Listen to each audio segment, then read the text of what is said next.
Salam hörmətli izləyicilər, hər vaxtınız xeyir.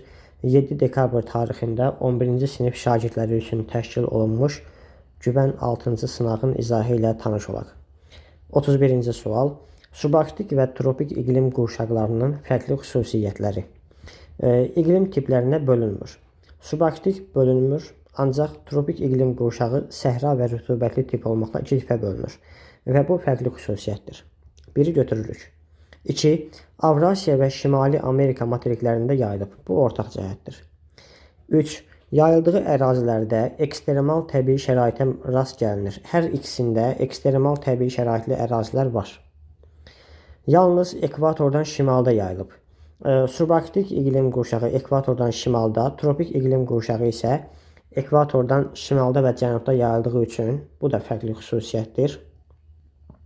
5. Yayda mülayim hava kütlələri hakim olur. Subarktikdə yayda mülayim hava kütlələri hakim olur, ancaq tropikdə yox.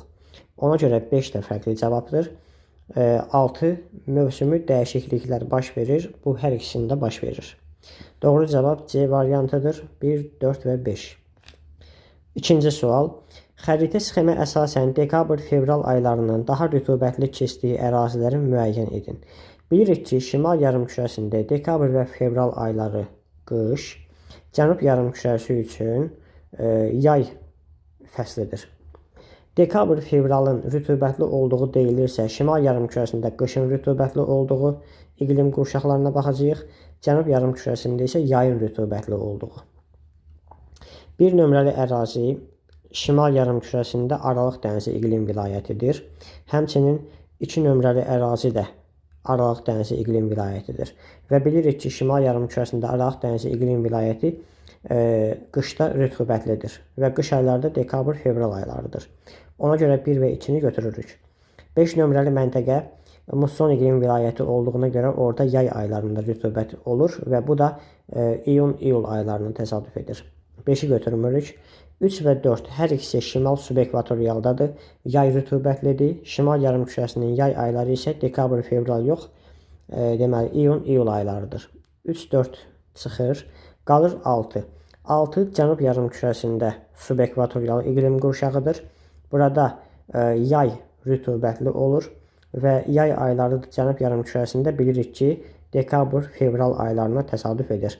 Doğru cavabımız Y variantıdır. 1, 2 və 6. 33-cü sual. Günəş 10 dərəcə şimal enliyində zenitdədir. Bu zaman günorta vaxtı 50 dərəcə cənub enliyindəki məntəqəyə günəş şüalarının düşdüyü bucaq qədər şimal yarımkürəsindəki hansı enliyə düşür? İlk öncə 50 cənub enliyinə düşmə bucağını müəyyənləşdirək. Günəş 10 dərəcə şimalda zenitdədir. Bura olsun 10 dərəcə şimal enliyi. Bizə verilən məntəqə isə 50 dərəcə cənub enliyidir. Aralarında dərəcə fərqi 60 dərəcəyə bərabər olur. 10 şimal və 50 cənub toplanır.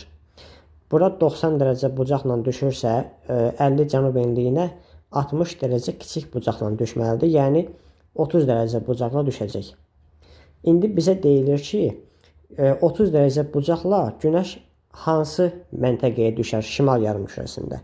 10 şimal enliyinə yenə də zenit vəziyyətindədir. Bizdən şimalda hər hansısa bir x paralelinə düşmə bucağının 30 dərəcə olduğu verilibdir və məntəqənin coğrafi enliyi istənilir. 10 şimala 90 dərəcə bucaqla düşür, x şimala 30 dərəcə bucaqla. Bir-birindən çıxsaq qalır 60 dərəcə. Deməli, bu iki məntəqə arasında 60 dərəcə coğrafi enlik fərqi var. Bilirik ki, günəş şüalarının düşmə bucağı fərqi həm də coğrafi enlik fərqinə bərabər olur. Ona görə məntəqələr arasında da 60 dərəcə enlik fərqinin olduğunu bilirik. 10 şimaldan 60 dərəcə şimala getsək, çatarıq 70 dərəcə şimal enliyinə. Doğru cavab C variantıdır. 34-cü sual. Şərqi Avropa regionu üçün səciyyəvi deyil. Orta Rusiya və Valday yüksəklikləri yerləşir. Doğrudur. Cavan dağlar mövcuddur. Bu da doğrudur.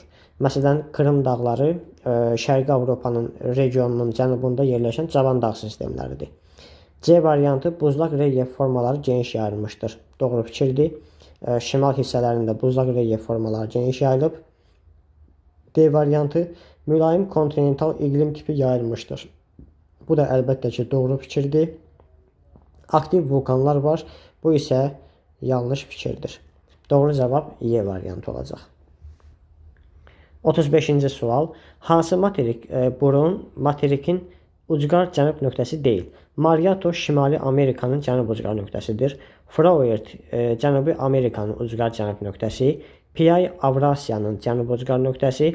Cənub-şərq Avstraliyanın cənub ucqar nöqtəsidir. Almadi isə Afrikanın qərb ucqar nöqtəsidir. Doğru cavab C variantı olur. 36. Hansı ada Sakit Okean və Nazca tavalarının divergent sərhədində yerləşir? Bilirik ki, Sakit Okean və Nazca litosfer tavalары ayrılır və ayrılma zonasında vulkanik mənşəli Pasxa adaları yerləşir. Doğru cavab A variantıdır. 37. Ölkəmizin sərhədlərində yerləşən dağ silsilələri. Dübrar və Buravar sərhəddə yerləşmir. Murovdağ sərhəddə deyil, Niyal dağ həmçinin. Talış dağları və Zəngəzur silsiləsi isə sərhəddə yerləşir. Doğru cavab Y variantıdır. B variantında Peştəsər və Qarabağ heç biri sərhədə düşmür. Dərələyəz sərhəddədir, ancaq Ləngəviz yenə də sərhədə düşmür. Cavab Y variantı. 38. Xəritədə eyni yağıntı miqdarına malik olan əraziləri birləşdirən xəttlər necə adlanır? Bunlar izogeetlərdir. Əlbəttə ki, A variantı doğru cavabdır. 39. Cədvələ əsasən doğru sıraları müəyyən edin. Ovalıqlar və onların əlamətlərini qruplaşdıraq. Mississippi platforma sahəsində yerləşir. Doğru fikirdir. Turan Cənubi Asiyada yerləşir. Xeyr, Mərkəzi Asiyadadır. Kür-Araz şimal-qərbdən cənub-şərqə doğru mütləq hündürlük azalır. Doğrudur. La Plata Sakit Okeandan gələn hava kütlələrinin təsiri altındadır. Sakit Okean yox, Atlantik Okeanının hava kütlələrinin təsiri altında olur. 5. Almaniya, Polşa barxanlar geniş yayılmışdır. Barxanlar səhralar üçün səciyyəvidir və Almaniya, Polşa üçün səciyyəvi ola bilməz. Mesopotamiya Cənub-Qərbi Asiyada yerləşir. Doğrudur. Cavab olacaq A variantı. 40 nömrəli test tapşırığı xəritə sxemə əsasən Trias çöküntülərinin yayıldığı ərazini müəyyən edin. Bu əlbəttə ki, Naxçıvan Dərələyəz silsiləsidir. Yalnız bu ərazilərdə Trias çöküntülərinə rast gəlinir. Doğru cavab olacaq B variantı. 41 nömrəli test tapşırığına baxırıq. Dekan yaylası və Böyük Çin düzənliyi üçün oxşar əlamət. Dekan yaylası Hindistanda, Böyük Çin düzənliyi isə Çin ərazisində Sakit Okean sahillərindədir. Şərqi Asiyada yerləşir. Dekan üçün doğru deyil. Yəni bu oxşar cəhət ola bilməz. B variantı subtropik iqlim qurşağında yerləşir. Bu da oxşar deyil. Akkumulyativ düzənliklərdir. Dekan yayladır. Yəni akkumulyativ deyil, denudasiyon mənşəlidir. Mussonların təsirinə məruz qalır. Hər ikisi mussonların təsirinə məruz qalır. D variantı doğrudur. İqlimin formalaşmasında Hind okeanının rolu böyükdür. Bu dekan yaylası üçün uyğun gəlir. 42. M məntəqəsində havanın temperaturunun sutkalıq gedişi -5, -2, 0, -3, 6, 7, 4 və -1 olarsa sutkalıq temperatur amplitudasını tapın. Sutkalıq temperatur amplitudası sutka ərzində qeydə alınmış ən alçaq və ən yüksək temperaturların fərqidir. Yəni 7 çıxılsın -5 toplanır olur 12 dərəcə. Cavab C variantı. 43-cü sual. Nival buzlaq relyef formalarını müəyyən edin. Təknəvari dərələr moren tirələri. Doğru cavab elə A variantındadır. 44 nömrəli tapşırıq. Aşağıdakı əlamətlər hansı əraziyə aiddir? Materikin şərq hissəsində yerləşir. Buzlaq mənşəli relyef formaları üstünlük təşkil edir. Seismik cəhətdən sabitdir. Bu olacaq Lavrenti yüksəkliyi Şimali Amerikada, Labrador yarımadasında. Cavab A variantıdır. 45. Tropik enliklərdə daha güclü siklonların baş verməsinin səbəbi təzyiq fərqinin daha böyük olmasıdır. Doğru cavab elə Y variantıdır. 46 nömrəli test tapşırığı. Ural dağları hansı geoloji erada yaranmışdır? Bu Paleozoy erasıdır. Doğru cavab deməli 46-da olacaq Y variantı, Paleozoy. 47. Sürüşmənin daha intensiv getdiyi ərazi. Ceyrançöl xeyr, Böyük Qafqazın orta və yüksək dağlığı isə doğrudur. 48. Şahtaxtı və Nehrəm yataqları üçün ümumi əlamət. Hər ikisi, deməli, şahtaxtı travertin yatağıdır. Nehrəm isə daş doz yatağıdır. Və bunların hər ikisi qeyri-filiz mənşəli faydalı qazıntılardır. Doğru cavab C variantıdır. 49. Doğru olmayan fikri müəyyən edin. Kür Araz ovalığı Kür çökəkliyinin çox hissəsini əhatə edir. Bu doğrudur. Yan silsilənin ən uca zirvəsi Şahdağdır. Doğrudur. Gürcüstan və Şərur düzləri Naxçıvanın arazboyu düzənliklərinə aiddir. Qazancöldağ zirvəsi Talış silsiləsində yerləşir. Bu yanlış fikirdir. Qazancöldağ Zəngəzur silsiləsindədir. Hündürlüyü isə 3829 metrə bərabərdir. Cavab D variantıdır. Yaşma düzü Xəzər dənizi sahilində yerləşir. Doğru fikirdir. 50. Eyler-Venn diaqramında verilmiş iqlim diaqramlarına əsasən uyğunluğu müəyyən edin. Deməli, iqlim qurşaqlarının diaqramları verilibdir. Birinci, deməli, yay ayları isti və quru, qış isə mülayim və rütubətlidir. Deməli, bu şimal yarımkürəsinin Aralıq dənizi iqlim vilayətidir. Əgər ox bu istiqamətdə əyilibsə, şimalı bildirir. Ancaq əks istiqamətdə əyilmiş olsa, onda cənub yarımkürəsini bildirir.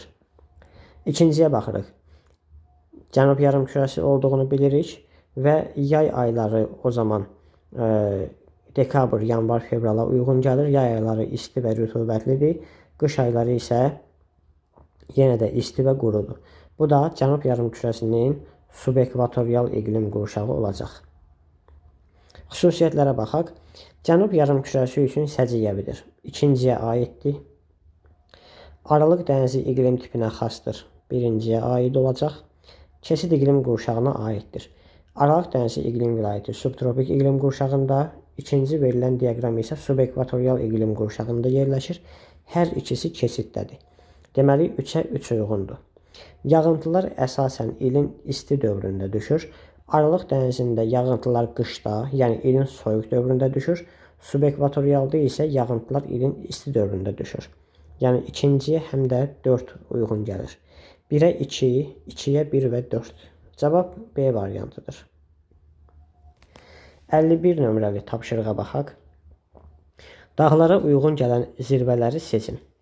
Atlas dağlarının ən hündür zirvəsi Tubkal. 1-ə C. Alp Matterhorn uyğun gəlir. 2-yə B. Appalaç Mitchell 3-ə D. Skandinaviya isə Qalxıpigin 4-ə A. Cavab A variantıdır. 52. Aşağıdakı fikirlərdən hansı altiplano üçün doğru deyil? Altiplano bilirik ki, Cənubi Amerika materikində Ant dağlarında yerləşən yüksək yaylalardır. Ant dağlarında yerləşir, bu doğrudur. İqlim quraqdır, doğrudur. Platodur, doğru fikirdir. Ekvatorial iqlim qurşağında yerləşir, bax bu yanlışdır. Boliviya və Çili sərhədində yerləşir, bu da doğru fikirdir. 53. 30 dərəcə temperaturda 1 kub metr havada 12 qram su buxarı var. Nisbi rütubətliyin neçə faiz olduğunu hesablayın. Havanı göstərək belə bir formada. Tərkibində hal-hazırda 12 qram rütubət var. 30 dərəcə temperaturda 1 kub metr hava maksimum 30 qram su buxarı saxlaya bilər. Amma tərkibində 12 qram var. Nisbi rütubətliyi tapmaq üçün 12-30-un neçə faizdir onu tapmalıyıq. Yəni hal-hazırda havanın tərkibində olan rütubətin miqdarı bu havada ola biləcək maksimum rütubətin miqdarına bölünür, vurulur 100-ə. Bərabərdir. 40%. Deməli, nisbi rütubətlik 40%-ə bərabərdir. 54. Mümkün buxarlanma 900 mm, orta illik yağıntıların miqdarı 1170 mm olarsa, rütubətlilik əmsalını hesablayın. Rütubətlənmə əmsalı bərabər olur yağıntının buxarlanmaya olan nisbətinə. Yağıntı 1170 mm-dir, buxarlanma isə 900 mm-dir. Bərabər olacaq deməli 1,3-ə. Rütubətlənmə əmsalı oldu 1,3. İfrat rütubətlilik. 55-ci suala baxaq. Subtropik iqlim qurşağının bərabər rütubətli iqlim tipinin formalaşdığı materiklər üçün ümumi xüsusiyyətlər. Subtropikin bərabər rütubətli iqlim vilayəti Cənubi Amerika, Afrika və Avstraliya materiklərində mövcuddur. Onlara uyğun gələn xüsusiyyətləri seçək. Birinci, Aralıq dənizi iqlim tipi yayılmışdır. Hər üçündə Aralıq dənizi iqlim tipi var. Qütb gecə və gündüzləri baş verir, yanlışdır. Fəaliyyətdə olan vulkanlara rast gəlinir. Avstraliya üçün deyə bilmərik. Ucqar şimal nöqtələri ekvatordan şimalda yerləşir. Avstraliyanın ucqar şimal nöqtəsi də ekvatordan cənubdadır. Mezozoy qırışıqlığına aid dağ sistemləri mövcud deyil, doğrudur. Tropik iqlim qurşağında qərb sahili boyu quraq iqlim şəraiti formalaşmışdır, doğrudur. Çünki hər birinin tropik iqlim qurşağında qərb sahillərinə soyuq okean cəryanları təsir göstərir. Sualın doğru cavabı 1, 5 və 6-cı bəndlərdir. 56-cı sual. Doğru fikirləri seçin. Mümkün buxarlanmanın minimum qiyməti tropik səhralarda qeydə alınıb. Mümkün buxarlanma elə buxarlanma qabiliyyəti, yəni yüksək temperatur deməkdir. Temperatur varsa, əlbəttə ki, buxarlanma qabiliyyəti yüksək olmalıdır. Ancaq burada deyir ki, mümkün buxarlanmanın minimum qiyməti tropiklərdədir. Bu yanlışdır. İkinci, buxarlanmanın qiyməti yerdəki istilik və yağıntılardan asılıdır. Bu doğru fikirdir. Yer kürəsi 5 istilik qurşağına ayrılır. 5 yox, 7 istilik qurşağına ayrılır. Quru səthindən buxarlanan suyun miqdarı düşən yağıntının miqdarından artıq ola bilməz. Doğru fikirdir. Nə qədər yağıntı düşürsə, o qədər buxarlanmalıdır. Ondan artıq buxarlana bilməz. 5-ci, mümkün buxarlanma ilə havanın temperaturu arasında tərs mütənasiblik var. Mümkün buxarlanma birinci hissədə qeyd etdik, buxarlanma qabiliyyətidir. Və burada temperatur əsas rol oynayır ki, temperatur nə qədər yüksək olsa, buxarlanma qabiliyyəti də o qədər yüksəkdir. Deməli, buxarlanma qabiliyyəti, yəni mümkün buxarlanma ilə temperatur arasında tərs yox, düz mütənasiblik var. 5 yanlışdır. 6. İstilik qurşaqlarının sərhədləri tropiklərdə orta illik, digər enliklərdə isə ən isti ayın orta temperaturunu göstərən izotermlərdən keçir, doğrudur. Cavab olacaq 2, 4 və 6. 57-ci sual. Uyğunluğu müəyyən edin. Deməli, burada faydalı qazıntıları yataqlar üzrə uyğunlaşdıracağıq. Kvars qumu Hacıbəlli və Hökməlidə 1-ə C və Y uyğun gəlir.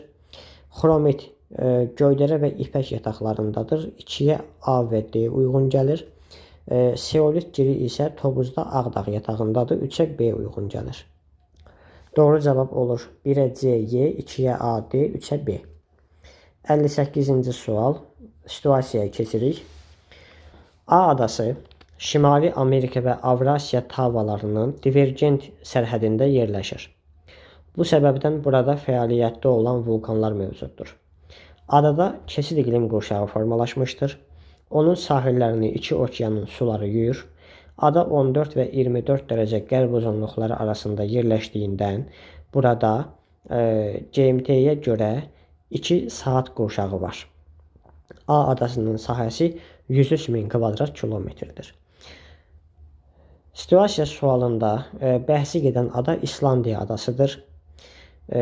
Keçid iqlim qurşağı subarktikdir ərazisində və sahillərini Atlantik və Şimal Buzlu okeanlarının suyu yuyur. 58-ci suala baxaq. A adasının adını və adanın hansı iqlim qurşağında yerləşdiyini yazın. Ada oldu İslandiya. Yerləşdiyi iqlim qurşağı isə subarktik. 59. A adasının yerləşdiyi 2 saat qurşağını və onun sahillərini yuyan okeanların adını yazın. Saat qurşağını müəyyənləşdirək. 0 dərəcəli uzunluq bizə verilmişdi 14 və 24 dərəcə qərb uzunluqları. Onları qeyd edək. 14 dərəcə qərb uzunluğu, 24 dərəcə qərb uzunluğu.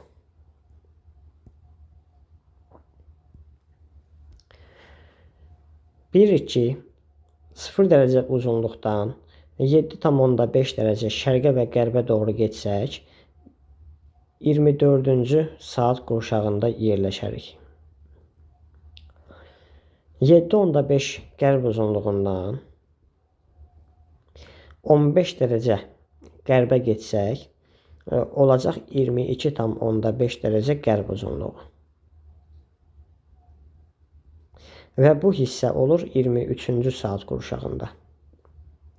22,5 qərb uzunluğundan 15 dərəcə qərbə getsək, çatarıq 37,5 dərəcə qərb uzunluğuna və bu hissədə olacaq 22-ci saat qurşağı. Deməli, 14 və 24 dərəcə qərb uzunluqlarının arası 22-ci və 23-cü saat qurşaqlarına uyğun gəlir. 22 və 23. Okeanlar. İslandiya adasının sahillərini yuyan okeanlar Atlantik və Şimal buzlu. 60 nömrəli test tapşırığı. A adasının sahəsi xəritədə 41,2 kvadrat santimetrdir. Bu xəritənin ədədi miqyasını hesablayın. Baxaq A adasının sahəsinə 103.000 kvadrat kilometrdir. Miqyas bərabər olur 103.000 bölək 41,2. Sahə hesabladığımız üçün aldığımız cavabdan kvadrat kök almalıyıq ki, miqyası müəyyənləşdirək.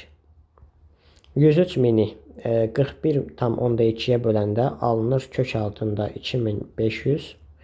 O da olacaq 50 kilometr. Deməli, xəritənin izahlı miqyası olur 1 santimetrdə 50 kilometr. Ədədi miqyas bizdən istənildiyi üçün çevirəcəyik ədədi miqyasa. O zaman olur 1 bölünsün. Əgər miqyas, izahlı miqyas kilometrlə verilibsə, ədədi miqyasa keçəndə 100.000-ə vururuq. Metrlə verilsəydi 100-ə vurardıq. 100.000-ə vurmaq o deməkdir ki, yanına 5 dənə 0 əlavə eləyirik. Olur 1 bölünsün 5 milyon. Sualların izahı bu qədər. Sağ olun. Diqqətiniz üçün hər birinizə təşəkkür edirəm. Növbəti dərslərimizdə görüşənədək.